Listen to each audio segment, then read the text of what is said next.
नमस्कार साथियों, कैसे हैं आप। जैसा कि पिछली वीडियो में मैंने आपको अकाउंटिंग प्रोसेस या प्रोसीजर के बारे में बताया था। अब मैं अपन जैसे पहले भी बात कर चुके हैं कि अपने को सबसे पहले जो भी बिजनेस ट्रांजैक्शन है उनको आइडेंटिफाई कर लेना है और मॉनेटरी टर्म्स में जो भी हो उन्हीं को अपन को रिकॉर्ड करना है। तो अपन सबसे पहले रिकॉर्ड जो करते हैं वो जनरल बुक यानी कि रोज़नामचा में एंट्री करते हैं। तो सभी साथियों को जैसा कि मुझे लगता है कि एंट्रियां रटनी पड़ती होगी तो मैं इस वीडियो में आपको जनरल एंट्री करने की ऐसी तरीका बताऊंगा जिससे आपको जनरल एंट्रियां रटने की ज़रूरत नहीं पड़ेगी, बल्कि आप बहुत ही आसानी से जनरल एंट्री कर पाओगे।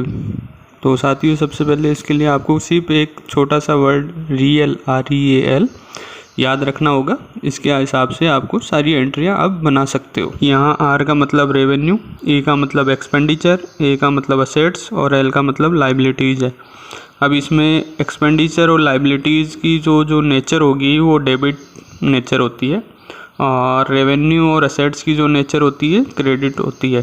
जैसे अपन ये कह सकते हैं इनका स्वभाव ऐसा है, जैसा कि अपन कहते हैं किसी व्यक्ति के बारे में कि उसका स्वभाव बहुत गुस्सैल है, बहुत हंसमुख आदमी है, उस हिसाब से इनका नेचर डेबिट या क्रेडिट है। तो साथियों, अब अपन बात करते हैं कि रेवेन्यू, एक्सपेंडिचर और असेट्स और लाइबिलिटीज़ क्या होती है। साथियों, संपत्ति से आज से ऐसी वस्तु से है जिसको अपन ने बिजनेस को चलाने के लिए रखा हुआ है, बिजनेस से आय अर्न करने के लिए यानी कि इनकम जनरेट करने के लिए रखा हुआ है। अब असेट्स कितनी प्रकार की हो सकती है, तो एक कन्वर्टिबिलिटी मतलब इसको परिवर्तन करने के हिसाब से दो तरीके की होती है। एक होती है करंट असेट्स और एक होती है फिक्स असेट्स। तो करंट असेट्स वो होती है जिसको अपन इजीली कैश या कैश के इक्विवेलेंट में कन्वर्ट कर सकते हैं विद इन ए ईयर, मतलब एक साल के अंदर अंदर, और इनको अपन को एक साल के अंदर अंदर ही कंज्यूम कर लेना होता है। इनको अपन लिक्विड असेट्स भी बोल सकते हैं। इसमें जैसे cash equivalent, short term deposits, accounting receivables, stock, inventory मतलब ऑफिस सप्लाईज, ये आती है।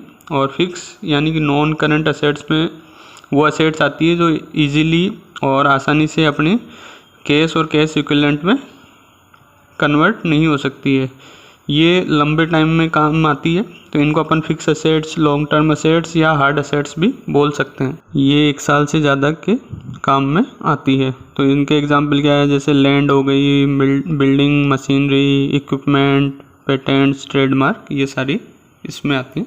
इसके बाद आता है फिजिकल एग्जिस्टेंस, यानी कि उनके भौतिक अस्तित्व के आधार पर इनका क्लासिफिकेशन, यानी कि जिनको अपन छू सकते हैं, देख सकते हैं और फील कर सकते हैं।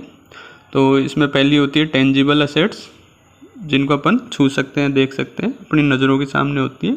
इसमें होती है लैंड, बिल्डिंग, मशीनरी, कैश वगैरह, जिनको अपन आसानी से देख सकते हैं। जबकि इंटेंजिबल असेट्स वो होती है जिनको अपन देख नहीं सकते, यानी कि उनमें फिजिकल एग्जिस्टेंस की कमी होती है। जैसे goodwill, patent, brand, trademark, license, ये असेट्स तो होती है लेकिन अपन इनको देख नहीं सकते हैं। फिर बात करते हैं अपन लाइबिलिटीज़ की। तो इसके क्लासिफिकेशन 3 तरीके से होता है, एक current liabilities, non current liabilities और कंटिंजेंट लाइबिलिटी। तो करंट लाइबिलिटीज़ वो लाइबिलिटीज़ है जो एक साल के अंदर अंदर ही ड्यू और पेएबल हो जाएगी, मतलब एक साल के अंदर ही अपने को इसका पे करना पड़ेगा। इसको अपन शॉर्ट टर्म लाइबिलिटी भी कहते हैं।